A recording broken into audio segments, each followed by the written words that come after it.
الحمد لله حمد الشاكرين الحمد لله قبل كل شيء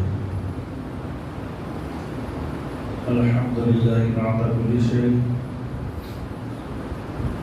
الحمد لله كما حمده الأنبياء والمرسلون والملائكة المقربون وعباده الصالحون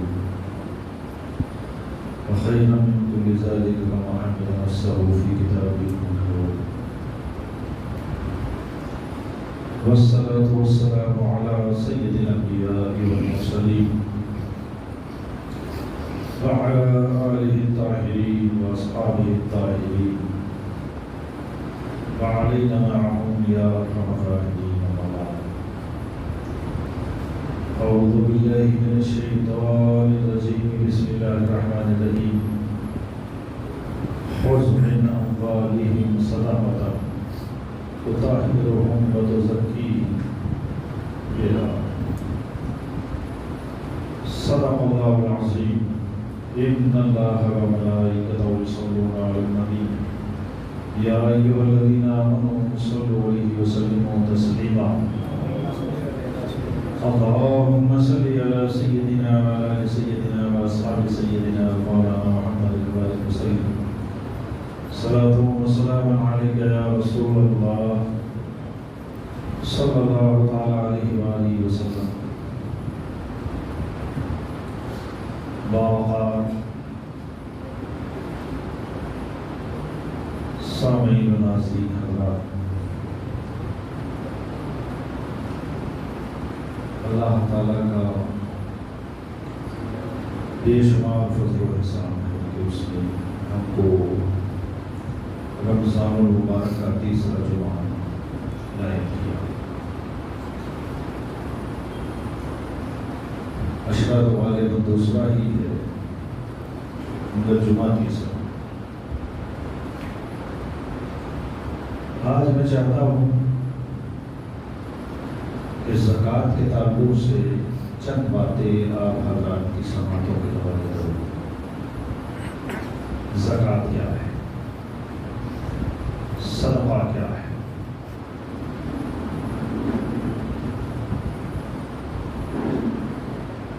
زکوٰۃ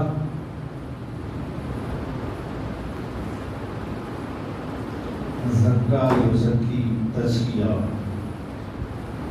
اس سے زکوٰۃ آتا ہے. پاک کرنا، صاف کرنا، میل کو دور کرنا، دھو دینا.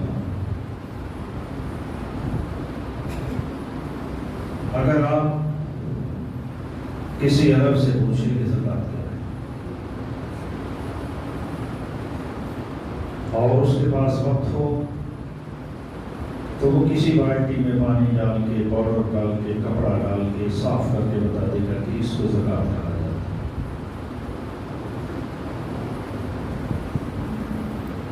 ہمارے یہاں اصل میں زکوٰۃ کا جو تصور ہے، زکوٰۃ کے لیے جو سوچ ہے وہ دین کے مطابق کم ہے. اپنے حساب اور اپنے دماغ اور اپنے سوچ کے مطابق زیادہ ہے. اور شیطان آپ کو ہر اچھے کام سے روکتا ہے. مال ایک ایسی شے ہے کہ جس کی محبت انسان کے دل میں بیٹھ جاتی ہے. اور کپڑے سینے والوں نے جیب بھی لگائی نا تو لیفٹ میں لگائی. کیوں؟ اس جیب میں مال رہتا ہے، اس کے نیچے دیا ہے، اس کا اثر اس پہ پہنچا.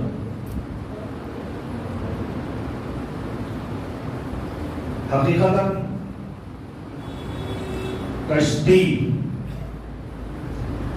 جب تک پانی پر رہے تو آپ کو پار لگا ہے کشتی، لیکن پانی کے اوپر تیر رہی تو آپ پار لگ جائیں گے. لیکن وہی پانی اگر کشتی میں آ جائے تو غرق ہو جائے. ہے کشتی، پانی کشتی کے نیچے رہا تو آپ کا سفر طے ہو رہا ہے اور پانی کشتی میں آ گیا تو وہی کشتی آپ کو لے کے ڈوب جاتی. یہ دنیا جب تک آپ کے بیگ میں رہے، جب تک آپ کی تجوری میں رہے، جب تک آپ کی جیب میں رہے، چلتا ہے، ضرورت ہے.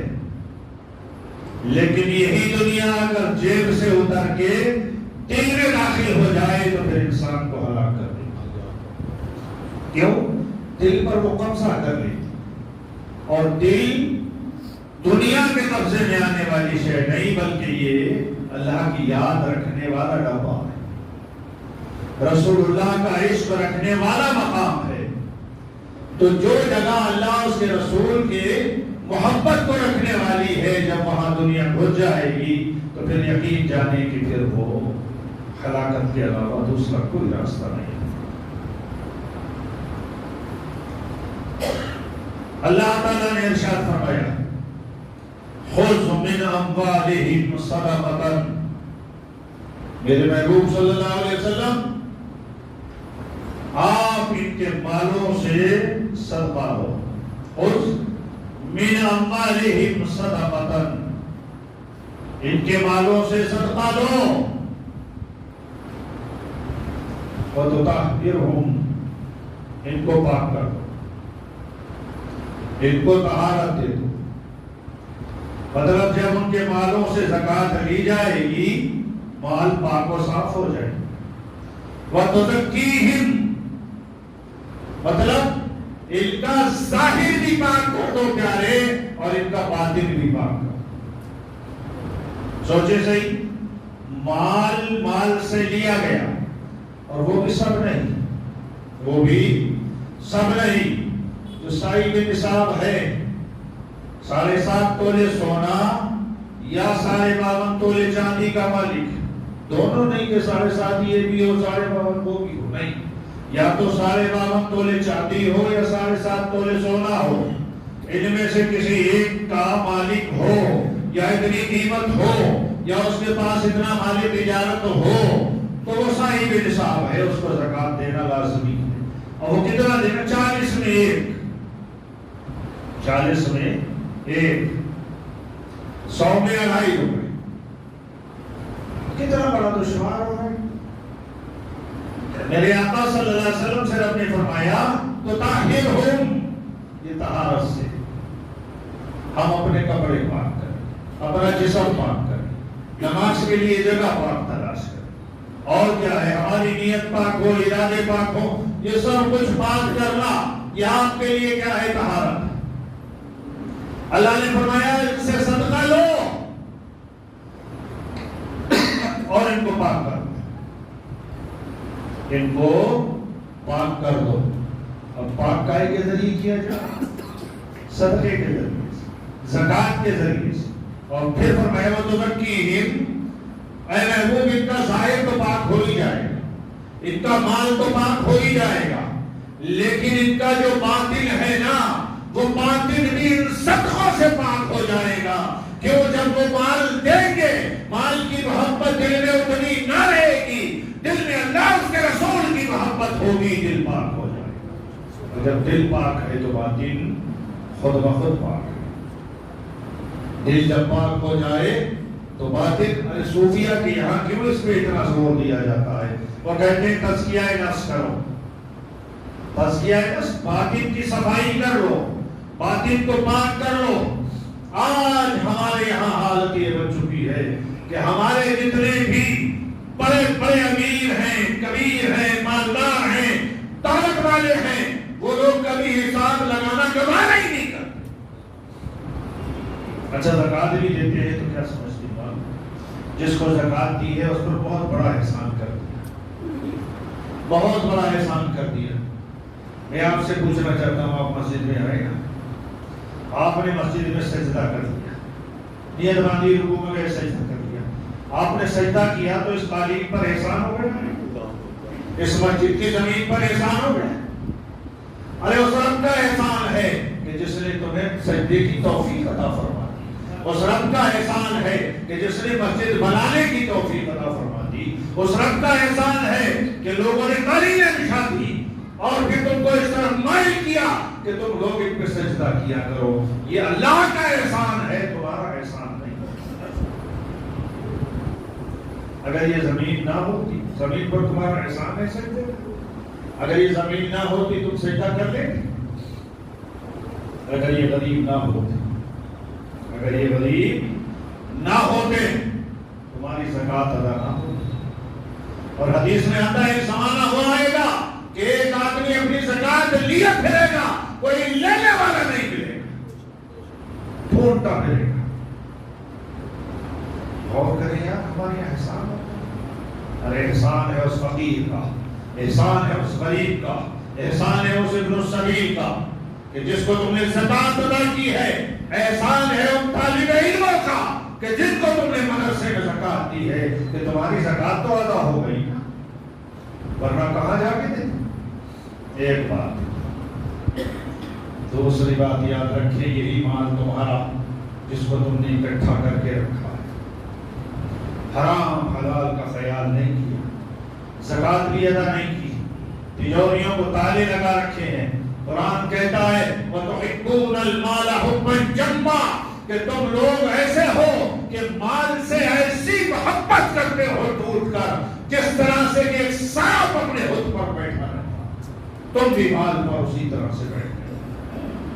وَتُحِبُّونَ الْمَالَ حُبًّا جَمًّا. زکات نہ دی. اب اس کے نقصانات جانتے ہو کیا ہے؟ وَتُطَهِّرُهُمْ محبوب ان کو پاک کر دے زکات، ان کا باطن پاک کر دے زکات. تو اب زکات نہیں دی، نہ ظاہر پاک ہوا نہ باطن پاک ہوا، نہ مال کا میل گیا. اب اس سے ہوتا کیا؟ میرے آقا صلی اللہ علیہ وآلہ وسلم ارشاد فرماتے ہیں ایک شخص آیا اور آنے کے بعد میں عرض کیا ہے رسول اللہ صلی اللہ علیہ وآلہ وسلم اس شخص کے بارے میں آپ کیا کہتے ہیں، آپ کی کیا رائے ہے کہ جو اپنی زکات کو ادا کرتے. میرے آقا صلی اللہ علیہ وسلم نے ارشاد فرمایا من تعدى زکات مالہ ذهب شرہ کہ جس نے اپنی مال کی زکات ادا کر دی اس سے اس مال کا شر ختم ہو گیا. اس سے اس مال کا شر ختم ہو گیا جس نے زکات ادا کر. مال کا کیا شر ہے؟ آپ غور کریں، تھوڑی سی توجہ کریں، اس کے بعد آپ کو معلوم ہو جائے گا کہ مال کا شر کیا ہے. ایک طبقہ وہ ہے جو زکات بالکل مکمل گن کر ادا کرتا ہے، ایک ایک پیسہ زکات کا نکال دیتا ہے، اس کا مال ضائع ہونے سے بچ جاتا ہے. ایک بات. دوسرا شر سے بچ جاتا ہے. یہ شر کیا ہے؟ مال ہوا، ذہن میں تکبر آ گیا اور کہنے لگا انا ربکم الاعلی، میں تمہارا سب سے بڑا رب. اپنے آپ کو سب سے بڑا سمجھنا یہ مال کا شر ہے. حضرت رومی رحمۃ اللہ تعالی علیہ ارشاد فرماتے ہیں نفس مارا کم ترس فرعون نیست پورا اونس تمہارا اون نیست. ارشاد فرماتے ہیں ہمارا نفس بھی فرعون سے کم نہیں ہے. کیا ہے؟ اس کے پاس دولت تھی، ہمارے پاس دولت نہیں ہے. اگر دولت آ جائے تو ہمارا نفس بھی فرعون بن جائے. جس مال کی زکات نہیں نکلتی وہ مال نفس کو فرعون بنا دیتا. مال کے اندر یہ شر ہے کہ مال جب آیا تکبر آ گیا. اب غریب سے بات کرنا یہ اپنی شان کی ہیٹی سمجھتا ہے میری کسر شان ہو گئی غریب سے بات کرنا. فون آفسوں میں رہتے ہیں نا بڑے بڑے لوگ، کیا کرتے ہیں اپنے نوکروں سے کہتے فلاں کو فون کرو، حساب آپ بھی کرو. وہ بولتا ہے میری شان کے لائق ہے میں اس سے بات کروں، میری شان کے لائق ہے میں اس سے فون کروں. شان کیا ہے؟ میرے پاس پیسہ ہے، وہ بیچارہ غریب ہے، اب میری شان کے لائق. ارے یاد رکھ لے مصطفیٰ نے غریبوں سے محبت کی ہے، خدا نے غریبوں سے محبت کی ہے. اگر تو بھی غریبوں سے محبت کرتا تو اللہ رسول کا محبوب ہو جاتا. فرعون ہونے کے لیے تیرے اتنا ہی کافی ہے کہ تو کہتا ہے میری شان کے لائق ہے میں اس سے بات کروں. مال کا شر ہے یہ تکبر کا آ جانا۔ اور بتاؤ، آپ نے دیکھا ہوگا آرکیسٹروں میں، ناچ گانوں میں ناچنے والے لوگ جب آ جاتے ہیں ان کے اسٹیجوں کے پاس، پیسہ لٹانے والا کون سا طبقہ ہوتا ہے؟ 1000 2000 نہیں، لاکھوں کی گڈیاں اس طرح سے اچھال دیا کرتے ہیں۔ یہ کون لوگ ہیں؟ یہ وہ لوگ ہیں جنہوں نے کبھی مال کی زکات، یہ مال کا شر ہے، یہ مال کا شر ہے۔ زنا پر لاکھوں روپیہ لٹا دیتے ہیں، غریب کو 1 روپیہ نہیں دیتے، یہ مال کا شر ہے۔ لوگوں کو اپنے مال کے ذریعے سے نقصان پہنچانا، کسی کو قتل کر دینا، لاکھوں روپے بھر کے باہر آ جانا، یہ مال کا شر ہے۔ میرے آقا صلی اللہ علیہ وآلہ وسلم ارشاد فرماتے ہیں، من تعطى زکات مالہ، جس نے اپنے مال کی زکات ادا کر دی، ذهب عنہ شرہ، اس سے اس کے مال کا شر ختم ہو جاتا ہے، اس سے اس کے مال کا شر ختم ہو جاتا ہے۔ جو زکات ادا کرتے ہیں نا، ان کی حالت یہ ہے کہ سال میں 1 بار عمرے کو جاتے، سال میں 1 بار حج کو جاتے، برابر غریبوں کی مدد کرتے رہتے، کبھی ان کو سینہ تان کر رگڑ کر چلتے ہوئے نہیں دیکھا۔ کیوں؟ وہ جانتے ہیں کہ اللہ نے منع کیا ہے، لا تمشی فی الارض مرحا انک لن تخرق الارض ولن تبلغ الجبال طولا، تم زمین پر اکڑ کے نہ چلا جاؤ، اس لیے کہ نہ تم زمین کو پھاڑ سکتے نہ پہاڑوں کی طرف بلند ہو سکتے۔ اکڑ کے نہیں چلتے، کسی کو غریب نہیں سمجھتے، کسی کو ذلیل نہیں کرتے۔ کیوں؟ ان کے مال کا شر جا چکا ہے۔ جب مال کا شر چلا جاتا ہے نا، تو پھر مال تکبر نہیں سکھاتا، مال حقارت نہیں سکھاتا، مال ذلیل کرنا نہیں سکھاتا۔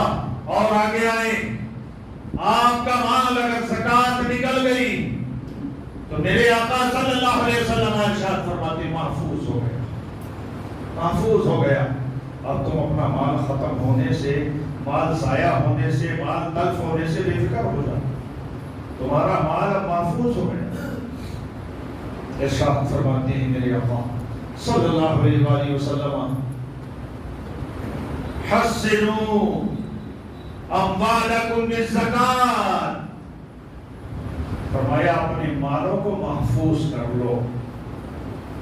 حسنوا اموالکم بالزکات، زکات دے کر اپنے مالوں کو محفوظ کر لو، نہ تمہارے مال پھر تلف ہوں گے، نہ چوری جائیں گے، نہ ڈاکو لے کر کے جائیں گے، نہ اس سے شر پیدا ہوگا، نہ یہ مال تم کو تکبر میں ڈالے گا، نہ یہ مال کسی کو حقارت کی نظر سے دیکھنے دے گا۔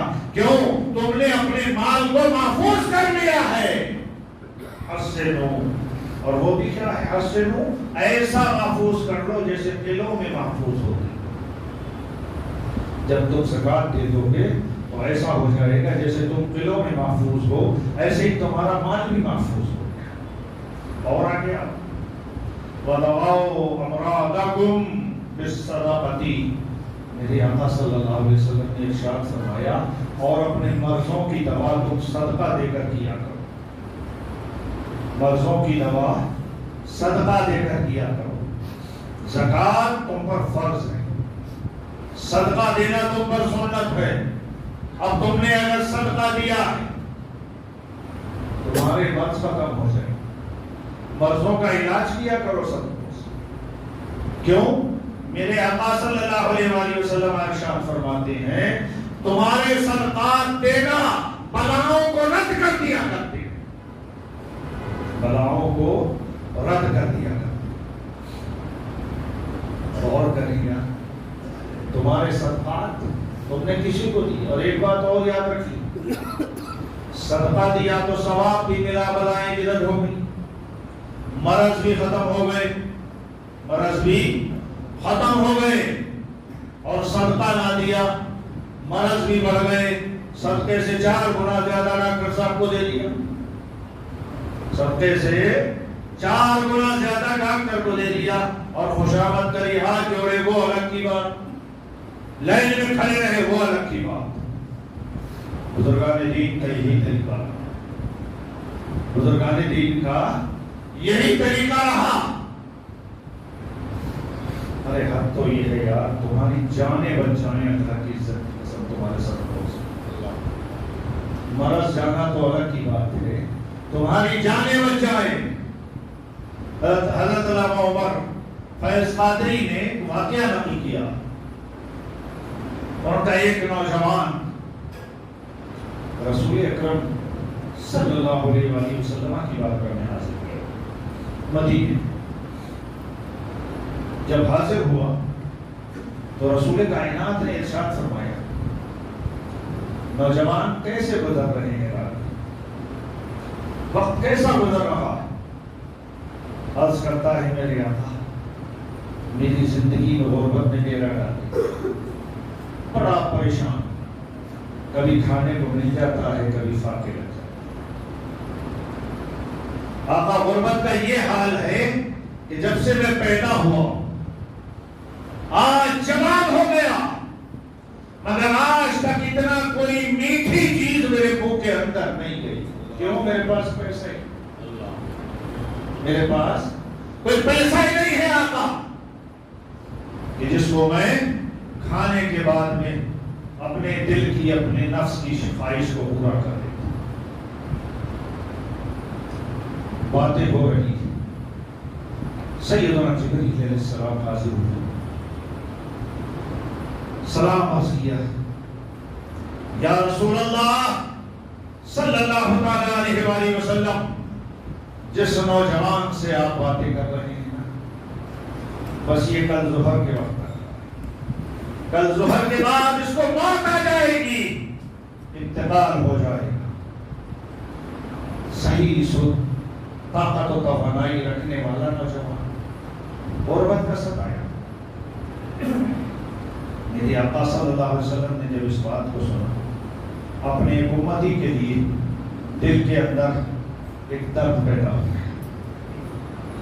مصطفیٰ نے اس کو تو نہ بتایا، مگر پوچھا، نوجوان یہ بتاؤ کہ تمہاری کوئی خواہش بھی ہے؟ یہ نہیں کہا کہ تمہاری کوئی آخری خواہش بھی. سمجھ رہے نا؟ رسول اللہ کو معلوم ہو گیا کہ کل اس کی موت آ، جس کی موت آنی ہوتی ہے نا، اس سے کیا کہا جاتا؟ یہ کہا جاتا ہے تیری آخری خواہش کیا؟ مصطفیٰ نے یہ نہیں ارشاد فرمایا، نوجوان بتا تیری کوئی خواہش نہیں ہے. غربت میں تو گزری، لیکن ہر ایک کی کوئی خواہشات ہوتی ہے، تیری کا خواہش؟ کہنے لگا یا رسول اللہ کیا خواہش بتاؤ؟ جس کے گھر سے غریبی کبھی نہ ہٹتی ہو وہ کیا اپنی خواہشیں پوری کرے؟ فرمایا نوجوان میں محمد صلی اللہ علیہ وسلم اللہ کا رسول ہوں. ہر مانگنے والے کے لیے اللہ نے فرمایا ہے وَأَمَّا السَّائِلَ فَلَا تَنْهَرْ، میرے محبوب جب کوئی مانگا کرے نا تو تو اس کو خالی واپس نہ رکھنا. تو مانگ بھی نہیں رہا ہے، میں تو خود پوچھ رہا ہوں، بتانا کیا تجھے جو کچھ چاہیے بتا دے. کہتا ہے آقا میرا دل چاہتا ہے تھوڑا سا میٹھا کھا، میری خواہش کیا ہے؟ میں تھوڑا سا میٹھا کھاؤں، تھوڑا حلوہ کھاؤں. ارشاد فرمایا اور عرض کرتا ہے یا رسول اللہ دل چاہتا ہے کہ اس مدینے میں اگر کوئی اپنی بیٹی مجھے دے دے تو میں نکاح کروں. اور فرمایا یا رسول اللہ بس یہ دو کافی، پوری ہو جائیں تو یہ دو کافی. میرے آقا صلی اللہ علیہ وسلم نے فرمایا این البلال، بلال کہاں ہے؟ بلاؤ. بلال کو حاضر کر دیا. ارشاد فرماتے ہیں میرے مصطفیٰ بلال جاؤ عثمان کو بلا کر، علی اور ابو بکر و عمر کو بلا کر لاؤ، میرے صحابہ کو بلا لو. بلا لیا. ارشاد فرمایا عثمان تم نے بہت کچھ کیا، آج ایک حلوہ تیار کرو اور ایسا کرو کہ زندگی میں کبھی اتنا بہتر حلوہ ہی نہ بناؤ. مصطفیٰ جانتے ہیں نا کل تو یہ جا رہا، اس کو کھلا دیا. ارے یار یہ تو جانے کی بات ہے. قرآن کہتا ہے لقد جاءكم رسول من انفسكم عزيز عليه ما عنتم تمہارا رسول وہ ہے کہ کائنات میں کہیں بھی تم کو اگر کوئی تکلیف پہنچتی ہے تو گنبد خضرا میں مصطفیٰ بے چین ہو جاتے ہیں. مسلمانوں تم ہو ہم ہیں، گناہوں کو اتنا لے کر جی رہے ہیں کہ کوئی اس کا حد و حساب نہیں ہے. روزانہ بے شمار گناہ کرتے ہیں، اور وہ تو مصطفیٰ کی صحبت میں رہنے والا، رسول اللہ کے پیچھے نمازیں پڑھنے والا، مصطفیٰ کا چہرہ دیکھنے والا ہے، رسول کائنات سے باتیں کرنے والا. تمہارے لیے بے چین جو نبی ہوتا ہے اس کے لیے بے چین نہیں ہوتا. عثمان ایسا حلوہ ہونا چاہیے کہ اس سے پہلے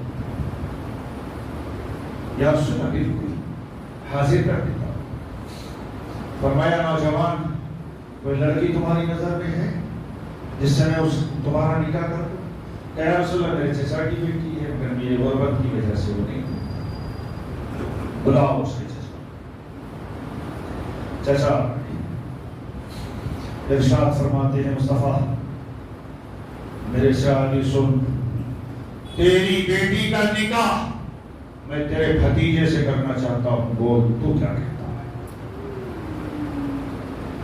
اس کرتے ہی میرے آقا اس سے بڑی خوش قسمتی کیا ہوگی کہ جس کا رشتہ مصطفیٰ کر رہے ہیں. ہر ایک کے ماں باپ اس کے رشتے کرتے ہیں، میرے آقا میری بیٹی کا رشتہ تو اللہ کا رسول کر رہا ہے. آقا اس سے زیادہ خوش نصیبی کیا ہوگی؟ فرمایا نہا دھلا کر کپڑے پہنا دے بیٹی، لے کے آ جا. نکاح مصطفیٰ خود پڑھا رہے. مصطفیٰ نے اپنی مبارک زبان سے نکاح بھی پڑھایا. اس کے بعد ایک صحابی کو بلایا اعتراض، یا رسول اللہ فرمایا تیرا فلاں گھر خالی پڑا ہے؟ جی یا رسول اللہ خالی پڑا ہے. فرمایا اس دولہا اور دلہن کو تو اپنے گھر میں جگہ دے دے، یہ یہاں رہے. یا رسول اللہ بالکل حاضر. رخصتی ہو گئی، وہ حلوہ ساتھ میں باندھ دیا گیا. گھر میں پہنچ گئے. میرے آقا صلی اللہ علیہ وسلم نے صبح کے وقت نے ارشاد فرمایا ایک صحابی سے جاؤ اور اس گھر کے چاروں طرف تھوڑے آتے جاتے رہنا، چکر لگاتے رہنا، اور یہ سننا کہ رونے کی کوئی آواز آ رہی ہے کیونکہ کل ظہر تک انتقال ہو جائے. رونے کی کوئی آواز ہے. وہ صحابی گلیوں میں جا رہے ہیں، آ رہے ہیں، جا رہے ہیں، آ رہے ہیں. وہاں سے تو ہنسنے کی آواز ہے، خوشی کی آواز ہے. وہاں تو زندگی میں ایک عجیب قسم کی مسرت پیدا ہو گئی. عصر کا وقت ہو گیا، یہ صحابی آئے، یا رسول اللہ وہاں تو بڑی خوشیاں، کوئی کسی طرح کی نہ رونے کی آواز ہے، نہ دھونے کی ہے، نہ غم کی آواز. میرے آقا نے بلا لیا. نوجوان اس سے پہلے مصطفیٰ سجدے میں گر گئے، سجدہ ادا کیا، عرض کیا میرے مولا. جبریل تو جھوٹ نہیں بولتا. جبریل آیا تھا، لوح محفوظ دیکھ کے آیا تھا، اور اس نوجوان کو ظہر پر اب تو یہ عصر کا وقت آ گیا، کیا ہے میرے مولا؟ اللہ نے ارشاد فرمایا میرے پیارے اس کی زندگی ظہر تک ہی، اس کے بعد نہیں. آقا پھر کیسے بڑھ گئی؟ ارشاد فرمایا وہ حلوہ جو زندگی بھر اس نے کبھی نہیں کھایا لے کر گیا. شام میں دلہا دلہن بیٹھے، دسترخوان بچھایا، وہ کھانا سامنے رکھا. ہاتھ بڑھانا چاہتے تھے کہ دروازے سے صدا آ گئی، اللہ کے نام پر کچھ دو، بھوکا ہو، سائی ہو، کوئی کچھ دے دو. اس شوہر نے اپنی بیوی کی طرح محبت بھری نظر سے دیکھا، مطلب نظروں میں سوال کر رہا تھا کہ بیگم کیا کہتی ہے، یہ دے دو.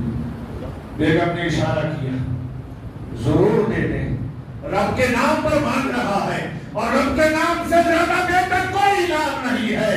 اے محمود، اس نے وہ حلوہ جو زندگی بھر کبھی نہیں کھایا تھا اٹھا کر لے گیا اور اس نے فقیر کو دے دیا. میری احمد نے گوارا نہ کیا کہ جو شخص زندگی بھر حلوہ نہ کھائے وہی حلوہ صدقہ کر دے، اس کی وجہ سے میں نے اس کی عمر میں برکتیں عطا فرمایا. برکتیں عطا فرمایا. مسلمانوں، یہ زکاتیں دینا، یہ صدقے دینا تمہاری زندگیوں کو ختم نہیں کرتی، بلکہ یہ تمہاری زندگیوں کو بنانے والی چیزیں ہیں، تمہارے قرضوں کو ہٹانے والی چیزیں ہیں. اللہ کی قسم 10 20 50 100 روپے میں کچھ نہیں جاتا. ہم یہ سمجھتے ہیں شاید ہم نے 100 200 400 روپے کسی کو دے دیے بہت بڑا نقصان ہو جائے گا. نقصان نہیں ہوگا. ارے میرے آقا صلی اللہ علیہ وسلم فرماتے ہیں یہ تمہاری زکاتوں کا مال ادا کرنا تمہارے مال کو بڑھا دیا کرتا. تمہارے مال کو بڑھا دیا کرتا ہے. زمین میں ایک دانہ ڈال دیا, زمین میں آپ نے 1 کوئنٹل دانے گیہوں کے بکھیر دیے, لیکن جب فصل ہوگی اور آپ نے اس کو کاٹ کر جب دیکھا اور اس کو کہا کر نکالا تو 1 کوئنٹل میں تمہارے 50 کوئنٹل 100 کوئنٹل نکلی. تم نے ڈالا تھا سمجھ گئے کہ ختم ہو گیا, نہیں ختم نہیں. اس یقین پر ڈالا تھا ڈالا جانے والا دانا ضرور اگے گا اور ہم کو فائدہ دے گا.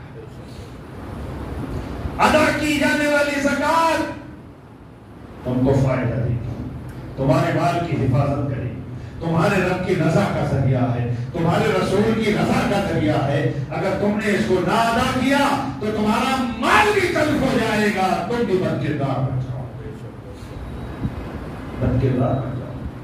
بڑا مشہور واقعہ ہے سالبہ, آپ لوگوں نے سنا ہے, بڑا مشہور واقعہ ہے. زکات دینے سے انکار کر دیا تھا, سوچوں گا دیکھوں گا, رسول اللہ نے قبول نہ کی, پھر حضرت ابوبکر نے بھی قبول نہ کی, پھر حضرت عمر اور حضرت عثمان نے بھی قبول نہ کی. حد یہ ہو گئی نمازیں بھی پڑھ رہا تھا, مصطفیٰ کے پیچھے نمازیں پڑھنے والا تھا, مسجد نبی شریف میں نمازیں پڑھتا تھا, لیکن صرف زکات نہ دینے پر, زکات کا انکار کرنے پر, زکات کا مذاق اڑانے پر اللہ تعالیٰ نے اس کو مرتد کر کے موت دی. مسلمان نہ رہا, صرف زکات نہ دینے پر. مسلمانوں آخر یہ ان مال کے حدوں پر کب تک بیٹھے رہو, کب تک بیٹھے رہو. حضرت رومی رحمۃ اللہ علیہ کا یا حضرت بایزید بستامی رحمۃ اللہ علیہ کا غالباً وہ ہے, کسی نے پوچھا حضرت کون سے مزامیر حرام ہیں؟ مزامیر سمجھتے نا, ہارمونیم باجا ہے, ڈھولک ہے, فلاں ہے, فلاں ہے, یہ سب مزامیر کہلاتے ہیں. کون سے مزامیر حرام ہیں؟ یا جواب سنے مسلمانوں, سوال کرنے والا تو کچھ اور سوال کر رہا کہ یہ باجوں سے جو آوازیں اٹھتی ہے نا, ان میں سے کون سی حرام؟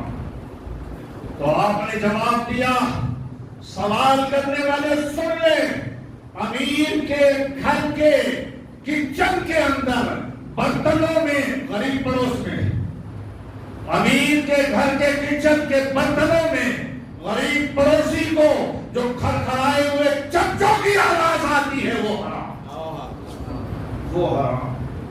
غریب گھر میں بھوکا بیٹھا ہوا ہے اور تم اپنے برتنوں کو چلا کر آوازیں پیدا کر رہے ہو, فرمایا اس مزامیر کی آواز حرام. اسلام کہتا ہے کہ تمہارے پڑوس میں کوئی بھوکا سو رہا ہو اور تم کھانا کھاؤ, یہ کھانا کھانا تمہارے لیے جائز ہے. ہم نے کبھی توجہ کی اس طرح. مسلمانوں یاد رکھو کہ تم لوگ اپنے مالوں کے حساب لگاؤ, زکات ادا کرو. اللہ تعالیٰ مجھے آپ کو تمام مسلمانوں کو اپنے مالوں کو پاک کرنے کی توفیق عطا فرمائے. اور اسی کے ساتھ ساتھ کیا ہے, اعتکاف کو اعتکاف بنا کر پورا کرنے کی توفیق عطا فرمائے. میرے مولا جن لوگوں نے رمضان میں نیکیاں کی ہیں ان کو قبول فرما لے اور ان کو دنیا میں دین میں اس کو بدلا عطا فرمائے. وآخر دعوانا الحمد للہ رب العالمین. جو سنت پڑھ کے